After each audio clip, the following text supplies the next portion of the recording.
the summer of 2019 when I was discussing a romantic conquest with a friend of mine, and this up until this point the relationship had been entirely online. We had not yet met in person. This was what my friend had to say about this potential person. This is probably not the right time to throw this out there, but I think you can do way better than blank. Is this in Britannia? No, 2019, I hadn't lived there yet. So he's a really nice guy and very cute, but guess what? He has a weird nose, he isn't that funny, and he isn't really into history. He is definitely cute, but he isn't handsome. However, the narrative took a bit of a different tone when this exchange happened. I said, and I quote, "Praise the holy sweet goodness, he's 6'3". Kaylin," my friend had to say. "God is so good to his children." All of this is so fantastic, freaking fantastic. I'm legit freaking out. I literally went to the floor. I'm gonna die. I'm so dang turned. This is a representation of a question that has been pondered by great minds alike throughout the history of humanity. Is he hot or is he just tall? A very important study conducted by me. So, my main method of research for this came from a completely flawless survey from an esteemed university individual. And the survey was taken with responses from the likes of you all, so thank you again very much for this. So, there were a variety of gentlemen presented throughout this survey and were rated based on their attractiveness. This particular gentleman was one of the first featured.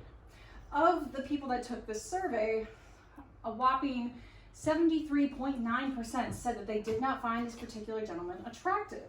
However, upon finding out that he was, in fact, a whopping 6'4" tall, 39.1% of individuals found him more attractive. Still fat. But there is more to this study. Short kings in due time. Yes. This particular gentleman was also surveyed. A whopping 87% of individuals who took this survey said they found this particular gentleman attractive. However, upon finding out that he was only 5 feet 9 inches, a third of the people taking the survey said that they found him less attractive. Are those two measurements? You all need to repent.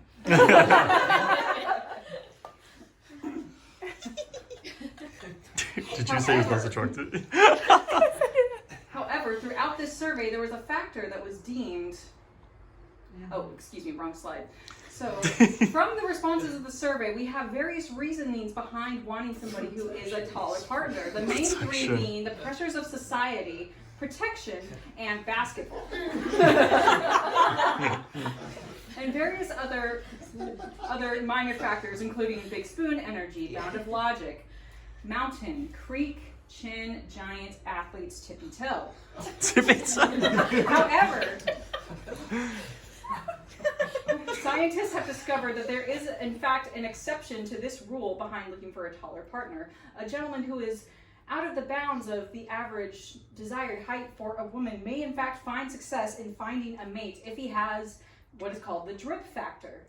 The drip may come in the form of money, talent, power, or a fan base that just won't stop. These particular factors were determined. By our Lord and Savior Snoop Dogg, who, despite being a whopping 6 feet 4 inches, has in fact all of these particular drip factors. So, we come to the first facet of the drip factor, and that is...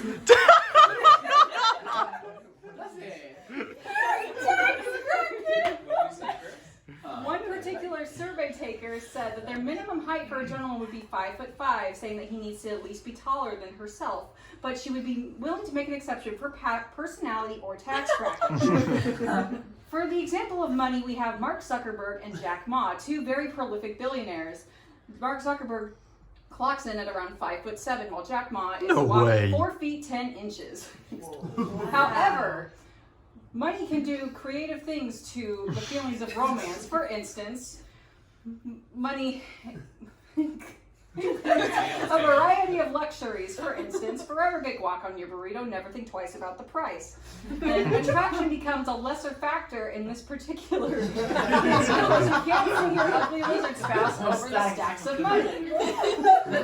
But however, if you are lucky enough to clock Mark Zuckerberg as your potential partner, you will forever have a supply of sweet baby raised barbecue sauce. Love may fade away, but the sweet tangy taste of sweet baby raised barbecue sauce is in fact forever.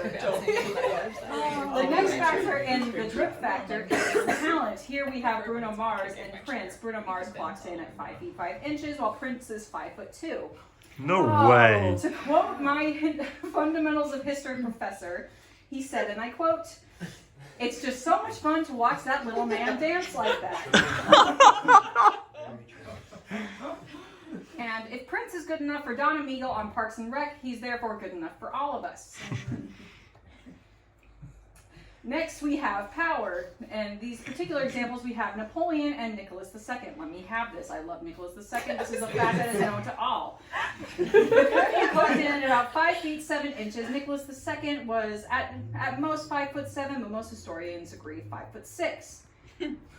They are rulers of very powerful empires, and power can include the likes of money and various other amenities. Ignore how quickly these empires fell apart. And I would like to pose the question to the audience. Don't tell me you're not even just a little bit curious. You might be divorced or executed, but we are in fact here for a good time, not a long time. Alright, up next we have mass hysteria and crazy fan base. To quote a darling friend of mine, Zarina, quote, "OMG. Please tell me you're going to talk about Levi. Captain Levi is zaddy." This little Jolly Rancher clocks in at about 5 feet 2 inches. I have not seen the show, but by the looks of him, he looks like he delivers cookies to grandmother's house and collects belts, so he has a domestic appeal. The internet has interesting taste, and as we know from the Salem witch trials, mass hysteria is capable of a wide variety of things. My friend really likes him, and she's a friend of mine, so I'm going to let her have this. So visualizing the data. Just draw and tall.